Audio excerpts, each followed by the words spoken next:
footfall was down in many of our centres. If nothing's going on, no one's going. So plans were underway to close 32 out of 43 centres across the county. And I'm appalled to say that's what happened. Many of you will be familiar with Noam Chomsky's view on defunding as a route to privatisation. And if you're not, I suggest you look it up.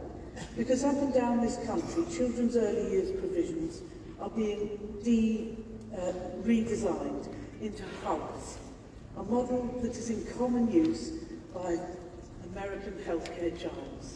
Now call me cynical, but I think there's a very good reason for that. In June 21, the London School of Economics research report, Big Change Starts Small, was launched by the then Duke and Duchess of Cambridge. It looked at early years support and concluded that the now inadequate support available is costing the UK more than that is £60 million worth of failure and preventative damage to children. If you don't care about the human cost, and I know that people in this room do, but if you don't, you ought to care about the money. The unravelling of Sure Start is already... I come today to support the emergency motion on education. I speak today from a unique perspective, both as the son of a teacher and from someone who is still in school education. I am 17 years old. I was part of the way, thank you,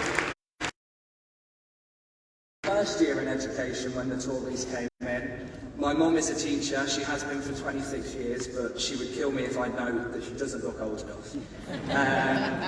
The education system in this country is on its knees. Teenage mental health is at its lowest, especially in the wake of COVID. Down this country are considering lives too. I mean with all sincerity when I say that this country, and especially its young people, cannot survive any more of this government. Labour is coming. We need Bridget Phillipson as Education Secretary. We need a Labour government for me and for young people. Good morning, Conference. Anita Kunde, North West Young Labour Main Rep, activist and youth delegate to Rochdale CLP.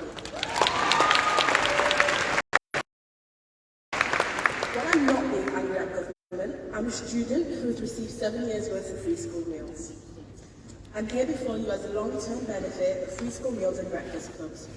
As a secondary school student, I showed up outside my school at 7 a.m. to revise, and I knew I could get some breakfast from the canteen and be able to concentrate would have been possible without free school meals I received and the support given by my family and school in order to believe that I could do everything I wanted.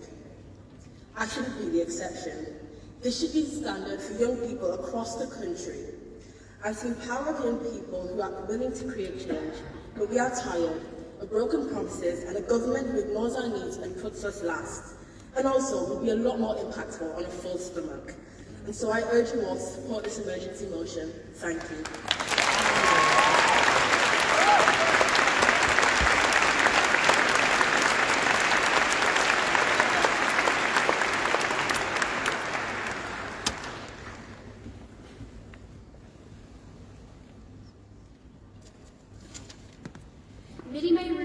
First-time delegate and youth officer for Leeds East.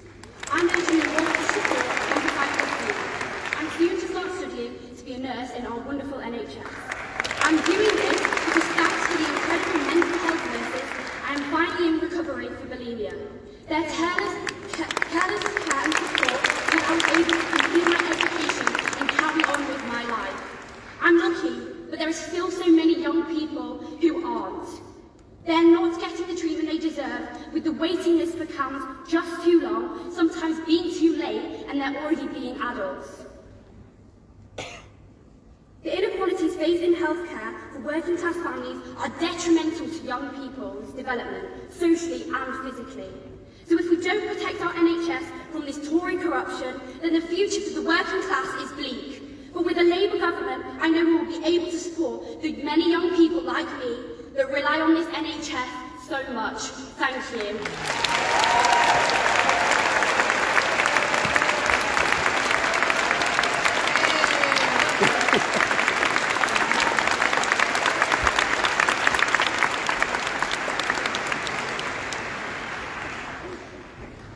Conference.